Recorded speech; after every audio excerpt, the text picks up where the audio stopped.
por que foram criadas as madhabs, ou seja, as escolas de jurisprudência islâmica como Maliki, Shafi. O Alcorão possui linguagem muito ambígua.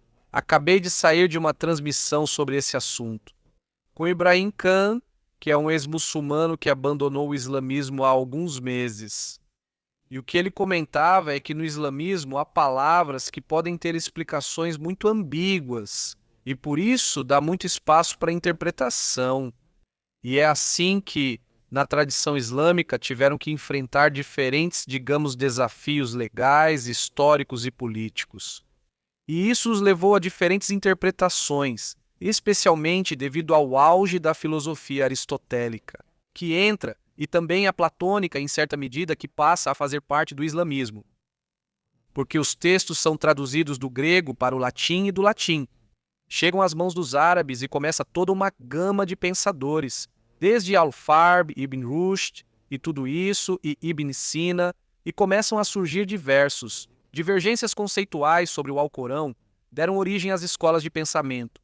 Desde o início já existiam diferentes formas de compreendê-lo, certo? Tudo isso abre o Hadith em muitos lugares, mas é pela divergência que o Alcorão abre, pela ambiguidade de sua linguagem e de como certas palavras podem ser entendidas. Porque há coisas que vocês veem no Alcorão e não significa nada ou significa muito, e depende de como explicam. E é a partir dessas diferenças intelectuais que surgem essas escolas. São essas que você mencionou. Sim, falar da escola Hanbali me pareceu curioso, porque é daí que sai Ibn Taymiyyah. Correto? Ibn Taymiyyah foi um sábio da escola, como você disse, Hanbali, talvez um dos seus maiores expoentes, que se destaca em um dos aspectos, por exemplo, que me interessa, é que a escola Hanbali não tem nenhuma reivindicação sobre a terra de Israel. Ou seja, os Hanbali não dizem que são eles que devem conquistar Jerusalém, ao contrário de outras escolas no Islã que dizem ter algum direito ou mandato divino sobre Jerusalém. Ibn Taymiyyah escreve explicitamente que o Haram al-Sharif, que é a área onde está o templo, não tem nada a ver com o Islã. Então, por isso me chama muito a atenção que existem posições dentro do próprio Islã onde Jerusalém pode ser recuperável. E é por isso que eu acredito, e era sobre isso que eu estava falando na live passada, que se chegassem pessoas que tomassem certos pensadores do Islã, como Ibn Rushd ou essas ideias de Ibn Taymiyyah, e pudessem daqui fazer uma reinterpretação do Islã. Ou seja, reformar o Islã poderia ser uma religião apta, em vez de continuar sendo a religião que tem tantos problemas agora com o judaísmo. Como isso pode ser feito? E o Islã antes tinha uma ideia chamada Ijtihad, que é uma força de inovação no Islã. Eles podiam ter esse caráter de interpretação do Islã, mas já não tem mais esse Ijtihad, então ficaram como em uma religião rígida, com esquemas muito antigos que na modernidade não são aplicáveis. O mundo avançou muito eticamente, ideologicamente, filosoficamente, e eles estão presos em uma religião de muitos séculos atrás. Então, se tivessem a capacidade de aceitar novamente o Ijtihad, talvez pudessem reformar o Islã sem problema. Então, é assim que o poder recai no Islã. Como curiosidade, houve pensadores judeus como Netanel al-Fayyumi, que foi um grande sábio, um dos líderes, no que é conhecido como Iêmen, que fica ao sul da Península Arábica, e ele escreve que Maomé, Muhammad, facilmente poderia ser considerado como um profeta que foi enviado aos árabes. Além disso, Maimônides, que é um dos grandes pensadores do povo de Israel nos últimos séculos e milênios, inclusive há um ditado que diz: de Moisés até Maimônides não houve ninguém como Moisés. A quem isso se refere? Que desde Moisés do Sinai até Moisés, filho de Maimon, que é Maimônides, não houve outro personagem de tanta importância. Maimônides escreve na carta Hijeret Teimã, destinada à comunidade judaica do Iêmen.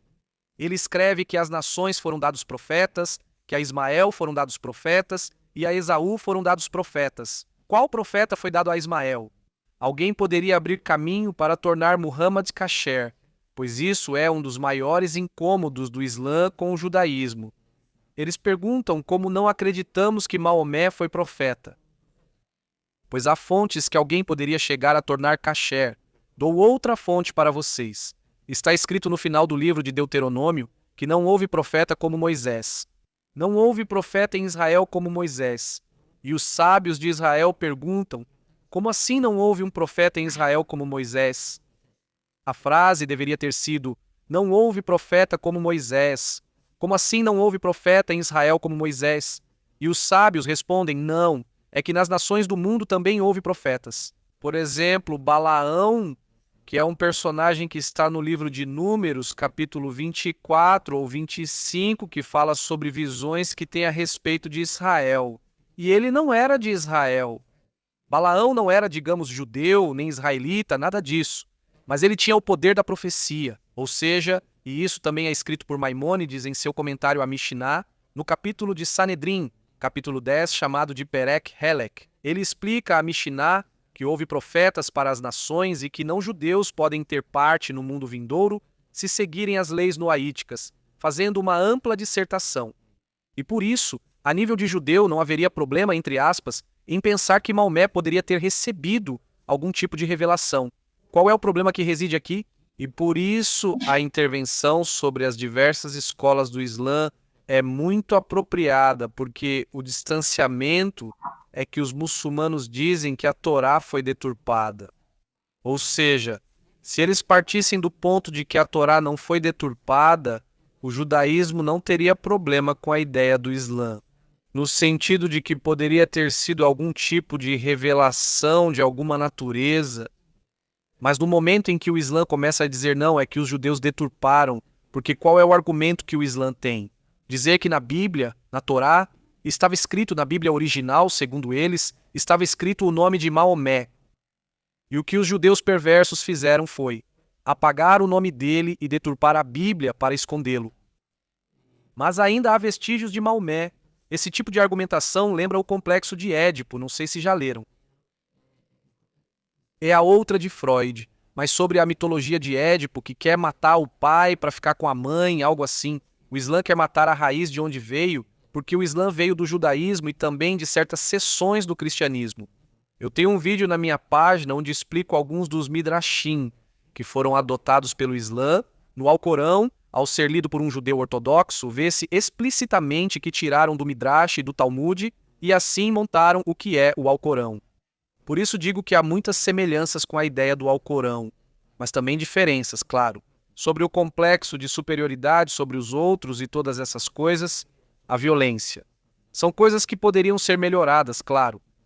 Mas no Islã há muitos ramos que podem, alguns desses ramos, contribuir para que haja mais aproximação das pessoas que acreditam no Islã ao judaísmo. E um desses, como você mencionou, é Ibn Taymiyya. Sim, no Islã existem todos os ramos Hanbali e Ibn Taymiyya diz explicitamente a eles que Jerusalém não tem nada a ver com o Islã. E os muçulmanos não deveriam reivindicar, por exemplo, Salomão. O templo permaneceu em Israel. Talvez, se tivessem a mente mais aberta, em vez de estarem...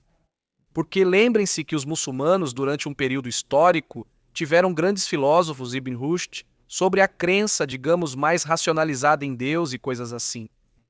Hoje, o Islã não é mais assim. Abandonou a parte intelectual faz tempo e manteve só a tradição, pois a Irmandade muçulmana venceu com seus esquemas anti-ocidentais. Mas, se o Islã tivesse novamente esse caráter intelectual e aceitassem sábios como Ibn Taymiyya, já não haveria guerra com Israel, porque o Islã não teria nenhuma reivindicação contra ou por obter Jerusalém. E isso, por exemplo, há escolas, como nos Emirados Árabes, que seguem a tendência Hanbali, e por isso eles não têm problema em fazer paz com Israel, porque não tem nenhuma reivindicação sobre Jerusalém. Então, o que quero dizer é que o que você mencionou é um tema muito importante, e agradeço por ter mencionado, porque acredito que sim, o Islã pode ser salvo se tiverem o conceito de leis de Noé, e tiverem uma aproximação com o que é a Torá. Porque eu adoraria fazer esse projeto de pegar o Alcorão e mostrar para eles as fontes do Alcorão que foram tiradas dos judeus. Por exemplo, há um texto no Alcorão que diz que quem tira uma vida é como se matasse o mundo inteiro. Muçulmanos dizem, uau, como o Islã é bonito, quem tira uma vida é como matar o mundo todo. Essa frase é uma frase do Talmud, do Tratado de Sanhedrin, está aqui atrás de mim, está escrito e é nossa. O Talmud foi compilado antes do Alcorão, e o que isso significa? Que o Islã tomou explicitamente essa fonte do judaísmo.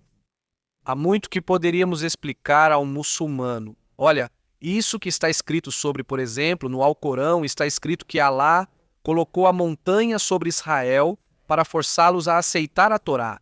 Isso é um midrash que Hashem colocou, que colocou os sinais sobre Israel para que aceitassem a Torá.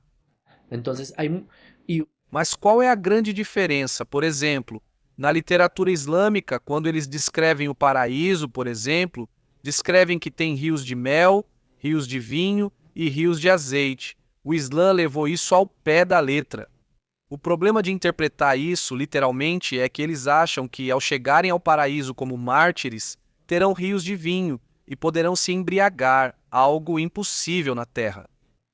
Mas, se soubesse que o Midrash que diz isso, porque o Midrash e o Yalkut Shimoni dizem isso, então não se refere a rios literais. É outra ideia. Então, se alguém explicasse ao Islã que as crenças religiosas deles têm raiz em Israel, acho que muitas coisas seriam resolvidas. E por isso está escrito na Torá que quando Sara expulsa Agar, ou melhor, Sara diz a Abraão para expulsar Hagar, e Abraão expulsa Agar, que era a mãe de Ismael. Bem, antes da expulsão, Deus pergunta a Hagar, o que faz? E ela diz, Mipnei gibirti anibogajat, ou seja, diante da minha senhora estou fugindo. Hagar diz a Deus que está fugindo de Sara. Isso é o que o Islã sofre hoje em dia. Eles estão fugindo de sua raiz, de sua senhora, que é Sara, que é a Torá, que é o judaísmo. Cada vez que o Islã nega sua raiz judaica, porque a raiz do Islã é judaica, o Islã tirou do judaísmo e também do cristianismo. E o cristianismo vem do judaísmo, não é segredo. Se eles voltassem à sua raiz, que é o que Agar diz, Mipnei gibirti anibogajat, de minha senhora eu estou fugindo. O Alcorão tenta escapar de sua raiz. Quando voltarem à sua raiz, quando voltarem e entenderem que a Torá não foi deturpada e que eles, de fato, se tivessem o entendimento no Ashida da Torá, com a ajuda de Hashem, poderíamos ter um Islã resgatado, um novo ramo talvez chamado de Hagarenos. E, de fato, existem. Há um, digamos, grupo islâmico mais reformado que chamam de Hagarenos, que são justamente muçulmanos que querem voltar ao entendimento judaico do Islã, digamos assim. Então sua intervenção foi muito apropriada